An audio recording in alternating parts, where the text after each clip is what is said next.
ଏହି ଦ୍ରୁତ ବିକାଶମୂଳକ ଭାରତରେ ମଣିଷର ସବୁଠାରୁ ବଡ଼ ସମସ୍ୟା ମଧ୍ୟରୁ ଗୋଟିଏ ସମସ୍ୟା ହେଉଛି ବର୍ଜ୍ୟବସ୍ତୁ ଏବଂ ଆବର୍ଜନା।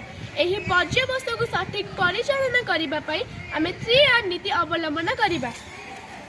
R for reduce, ଆବଶ୍ୟକ ନଥିବା ଜିନିଷକୁ କମ୍ ବ୍ୟବହାର କରିବା।